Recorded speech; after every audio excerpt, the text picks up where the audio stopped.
In São Paulo, a routine robbery turned into a case study on reaction, tactics, and the off-duty police officer's dilemma. In the heart of the North Zone, a neighborhood bakery was the scene of a property crime. The security cameras captured every second of the action, the invasion, the panic, and crucially, the exact moment the threat turned lethal. A suspect stormed the register and, before being neutralized, did what would become the point of no return, firing a shot into the air. What the assailant didn't know was that among the customers, an off-duty civil police officer, dressed in a simple green polo shirt, was observing, acting with extreme coolness, and was ready to respond. The scene revisits urban violence and the complex analysis of self-defense. When the assailant, wearing a helmet and backpack, enters the establishment and heads straight for the register. He holds the employee at gunpoint and demands the money. The images, captured from above, show the panic of the cashier, who is visibly nervous. The criminal's impatience peaks. He cocks the weapon, performing the slide rack to load the ammunition, and fires a shot upwards. This was not just a warning, but proof of the imminent threat of death. It is at this instant that the off-duty officer takes action. What is notable is the tactical precision.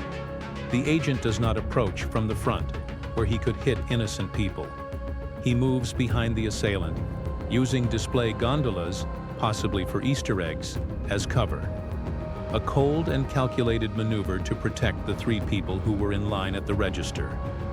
For the action to be legal, the use of necessary means must be moderate to repel an unjust aggression, whether current or imminent. In the context of the bakery, the assailant's initial shot transforms the threat into an imminent and active danger. The reaction, although lethal, is legally considered proportionate, as the lives of hostages and the officer's own life were at risk from a firearm. The inquiry's comments suggest that the police officer was careful, aiming to neutralize the assailant while protecting others. The law's objective is not vengeance, but rather to render the unjust aggressor incapable of doing harm.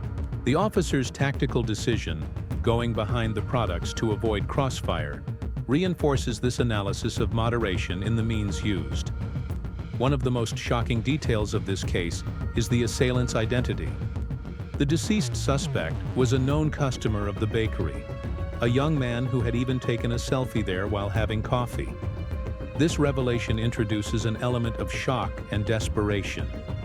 The inevitable question is, how does a guy commit a robbery in the neighborhood he lives in?